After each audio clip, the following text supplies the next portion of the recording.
Waalaikumsalam. Selamat siang, Mbak. Selamat siang Ibu. Oke, bagaimana kabar Mbak hari ini? Alhamdulillah kabar saya baik Ibu. Oh ya, alhamdulillah. Lalu bagaimana perjalanan Mbak dari rumah atau dari kos ke sini? Saya berjalan dari kos tadi. Oh, dari kos. Kalau boleh tahu berapa lama dari kos ke sini? Tadi sih perjalanannya kurang lebih 2 sampai 3 menit aja ya Bu, karena dekat dari kos saya. Oh, dekat. Ya. Karena saya bawa motor, kalau jalan kaki biasanya kurang lebih 5 sampai 6 menit sih Bu. Berarti lumayan dekat ya, Mbak. Sebelumnya kita belum pernah ketemu ya sebelumnya. Iya Bu, kita sebelumnya belum pernah ketemu. Saya itu mendapatkan rekomendasi dari teman saya. Saya kan ketika ada masalah menemui Ibu untuk melakukan sesi balsam seperti itu. Oh, seperti itu. Oke, sebelumnya boleh perkenalan dulu dari Mbak, nama sama alamat.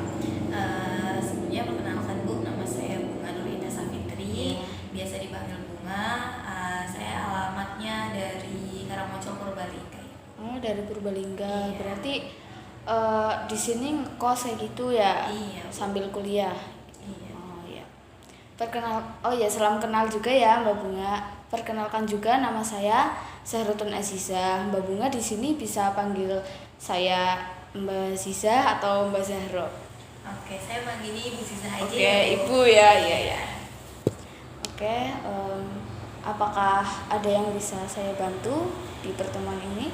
Iya Ibu, saya sekarang lagi ada masalah nih Bu dengan diri iya. saya. Oke, berarti kita perlu memerlukan proses konseling seperti itu ya Mbak. Iya.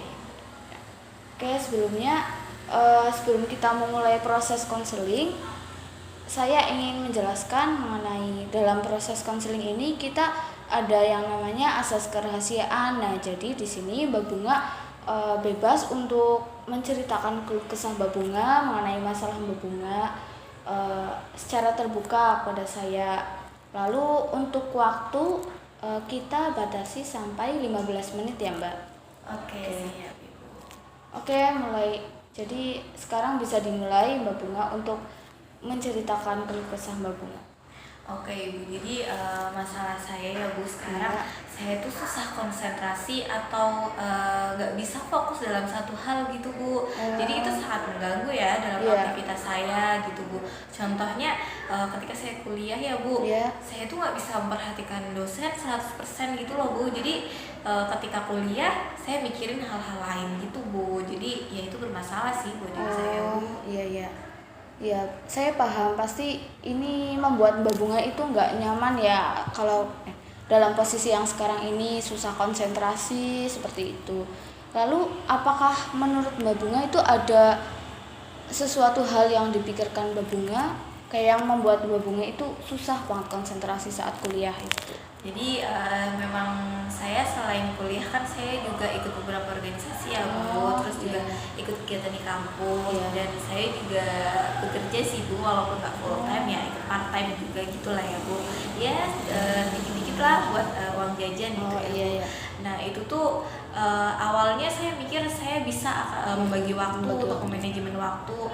Ternyata hal itu tuh nggak mudah Bu. Jadi ketika saya kuliah saya kadang kepikiran hal-hal lain, kepikiran hal pekerjaan atau kegiatan organisasi seperti itu pun sebaliknya. Seperti itu ya, berarti di semester ini Mbak Bunga itu banyak sekali kegiatan ya, bukan hanya kuliah tapi ada organisasi juga bekerja seperti itu ya Mbak Bunga. Iya Ibu, nah di semester ini juga agak berbeda ya Bu dari semester sebelumnya. Ini kan saya udah semester ya agak tua ya Bu ya, jadinya tugas tuh semakin lebih berat daripada semester sebelumnya. Jadi ya mungkin saya kaget ya karena semester sebelumnya online, jadi kayak saya terlalu tenang gitu ya, ada tugas atau apa masih bisa santai-santai. Sekarang offline tuh kayak dituntut banyak tugas dan ya seperti itu Bu. Jadi ya mengganggu saya itu faktor lainnya sih Bu.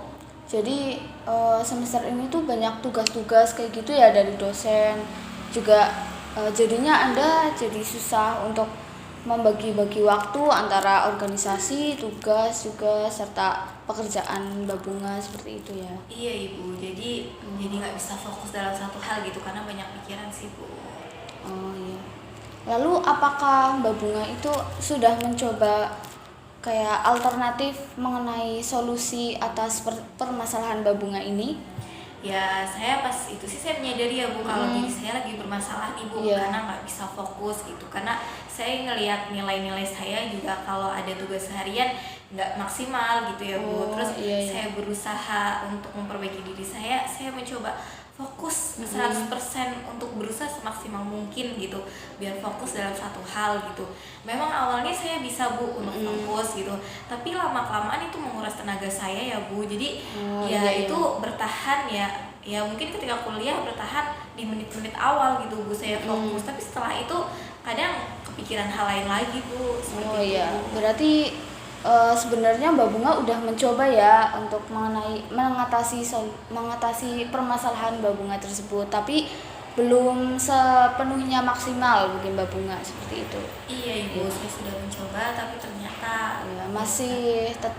masih suka susah untuk berkonsentrasi seperti itu ya. Iya Ibu. Sebenarnya itu juga berpengaruh ke fisik Mbak Bunga, jadi mudah lelah seperti itu. Jadi kalau orang yang udah lelah pasti kepikiran juga jadi susah untuk konsentrasi seperti itu ya Mbak Bunga. Oh jadi gitu ya Bu, ternyata berpengaruh ya Bu. Iya. Oh jadi seperti itu ya, mungkin saya tak menyadari diri saya ya Bu, diri saya capek gitu ya Bu. Iya pasti Mbak Bunga itu merasa lelah karena ya menurut saya juga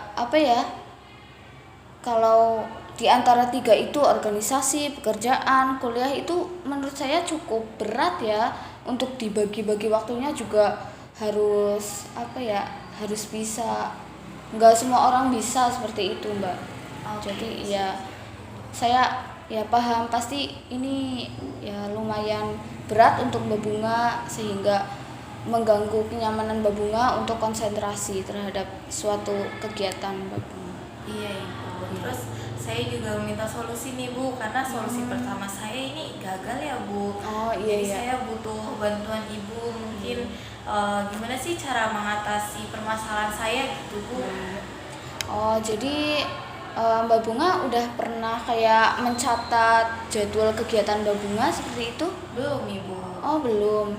Jadi mungkin bisa ya Mbak Bunga, bagaimana kalau Mbak Bunga itu mencatat kegiatan dari kuliah, contohnya tugas-tugas kuliah yang mepet deadline gitu, juga organisasi serta pekerjaan yang harus diselesaikan sesegera mungkin seperti itu Mbak Bunga. Oh jadi nanti saya menulis jadwal gitu ya Bu, mungkin dari pagi kegiatan saya apa aja gitu ya Bu. Itu Mbak Bunga. Oh jadi biar saya fokus gitu Bu dalam itu.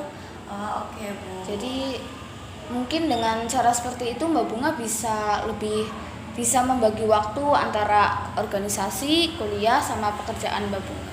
Oke siap Bu. Gimana kalau saya bikin jadwalnya di HP aja gitu Bu, jadi kayak ada alarmnya gitu loh Bu, jadi saya ingat ini saya fokus kayak gini, setelah ini kegiatannya seperti ini, gimana Bu, boleh nggak Bu kayak gitu? Iya bisa Mbak Bunga, karena mungkin kalau dikaitkan sama sekarang kayak gitu ya, aktivitasnya juga Mbak Bunga pasti selalu sama handphone kayak gitu, gadget, jadi itu mungkin merupakan alternatif yang baik karena bisa Mbak Bunga jadi bisa ngerti alarm, sekarang waktunya ngerjain tugas ini, sekarang ngerjain tugas ini kayak gitu. Iya bagus itu pakai HP. Ya Bu, ya coba ya Bu nanti. Iya boleh dicoba. Saya pakai solusi itu, nanti saya nyoba list jadwal kegiatan saya biar saya fokus satu hal ketika di jam itu. Iya seperti itu. Oke Bu, nanti saya coba ya Bu, mulai besok boleh kan ya? Iya boleh Mbak Bunga, mungkin ya Mbak Bunga bisa mencoba solusi yang dari saya tersebut. Ya jadi bisa disimpulkan ya permasalahan Mbak Bunga itu susah konsentrasi karena di semester ini Mbak Bunga terdapat banyak kegiatan ya, ada kuliah, ada organisasi, ada juga pekerjaan, jadi Mbak Bunga susah untuk fokus terhadap satu hal seperti itu ya. Ya terus tadi juga Mbak Bunga udah mencoba solusi dari Mbak Bunga untuk mengatasi masalah ini, namun menurut Mbak Bunga belum sepenuhnya berhasil seperti itu ya. Ya, jadi tadi kita akhirnya sudah menemukan alternatif solusi bersama-sama. Nanti bisa dicoba terlebih dahulu. Semoga kedepannya bisa mengatasi permasalahan berbunga. Kalau mungkin belum sepenuhnya berhasil, mungkin kedepannya kita bisa melakukan pertemuan konseling untuk mencari alternatif solusi lain seperti itu ya Mbak. Berarti kalau nanti solusi yang tadi aku temuin gitu ya, bikin desain gitu, kalau pengen dibicarakan lagi atau pengen ngomong sama ibu, boleh kita melakukan sesi konseling lagi. Nanti menghubungi nomor ibu ya untuk atur jadwalnya. Bisa kita atur jadwal lagi. Mbak Bunga bisa menghubungi lewat via WhatsApp atau media sosial saya lainnya seperti itu. Oke Ibu, jadi nanti hubungi Ibu aja ya untuk melakukan sesi konseling selanjutnya kalau saya membutuhkan ya Bu. Iya, jadi di sini Mbak Bunga nggak usah sungkan-sungkan kalau mau bertemu dengan saya lagi seperti itu. Oke, yang penting diatur dulu jadwalnya seperti itu. Siap Bu, sebelumnya makasih ya Bu karena telah membantu saya gitu menemukan solusi. Sebelumnya saya nggak terfikirkan bahwa harusnya bikin jadwal nih, kayak gini supaya saya bisa fokus gitu. Karena mungkin pikiran saya ruwet ya Bu, jadi banyak pikiran dan banyak beban gitu ya Bu. Jadi saya mikirnya gimana ya, jadi saya datang ke Ibu. Sebelumnya makasih ya Bu. Iya, sama-sama. Kedepannya semoga Mbak Bunga bisa memecahkan masalah Mbak Bunga tersebut. Semoga kedepannya Mbak Bunga bisa lebih konsentrasi ke satu hal, ke satu organisasi, ke kuliah dan juga pekerjaan, dan bisa dilaksanakan dengan baik semuanya. Oke, baik Bu, terima kasih ya Bu. Saya akan berusaha semaksimal mungkin biar masalah saya bisa teratasi. Oke, karena sesi konseling sekarang sudah mau berakhir, jadi kita bisa cukupkan ya Mbak Bunga sampai di sini. Mungkin di lain waktu kedepannya Mbak Bunga bisa, kalau mau konseling ke saya, bisa menghubungi saya terlebih dahulu seperti itu. Semoga Mbak Bunga juga bisa mengatasi permasalahan Mbak Bunga tersebut dengan mencoba solusi yang kita temukan tadi bersama-sama. Oke, siap Ibu. Terima kasih ya Ibu. Iya, sama-sama. Semangat ya Mbak Bunga. Oke, siap. Sebelumnya saya pamit dulu ya Bu. Terima kasih karena telah membantu saya. Saya pamit ya Ibu. Iya, semangat ya. Semoga permasalahannya cepat selesai. Oke. Pamit ya Bu. Assalamualaikum. Iya, waalaikumsalam.